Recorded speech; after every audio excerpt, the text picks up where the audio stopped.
God asked a man, "Will you take Mary as your wife?" He replied, "Yes," a man of obedience.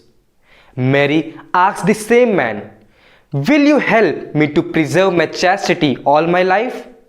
He replied, "Yes," the perfect expression of purity and chastity. An angel advised, "Don't be afraid to take Mary as your wife." He replied, "Yes," a courageous man.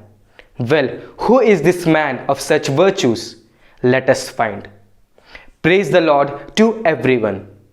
In next few minutes, I will let you know about a man most chaste, a man most just, a man most humble, a man most faithful. And the list goes on and on. And the man is patron saint of our universal church, Saint Joseph. It is quite surprising that scripture hardly record any word such a great man spoke.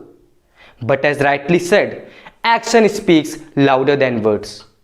And for sure, the titles he received was not due to his words, rather it was his deeds and actions that spoke a lot about him.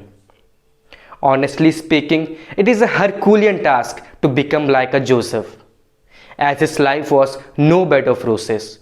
It had many ups and downs. Just imagine a dilemma of a man finding his fiancée with a child before marriage. Out of anger, he could have told the people, and people might have killed her as per Moses' law.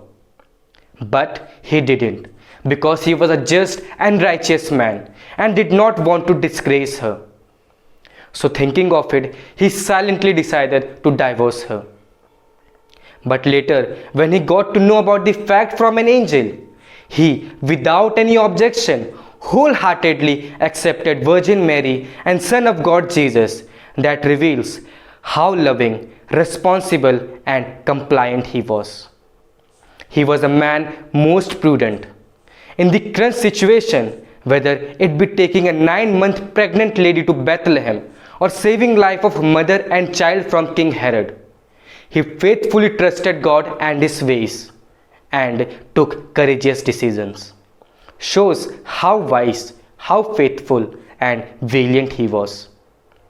He dedicated his entire life serving and protecting Mother Mary and child Jesus. Knowing the fact Jesus is Son of God, King of Kings, he could have asked for wealth and comfort as his reward. But he didn't, because he believed in hard work. An entire life he diligently worked as a carpenter and earned bread and butter for his family. This man taught us that to be a true follower of Christ, there is no need of doing any extraordinary things. It is enough to have a simple, common human virtues, provided it must be genuine and authentic.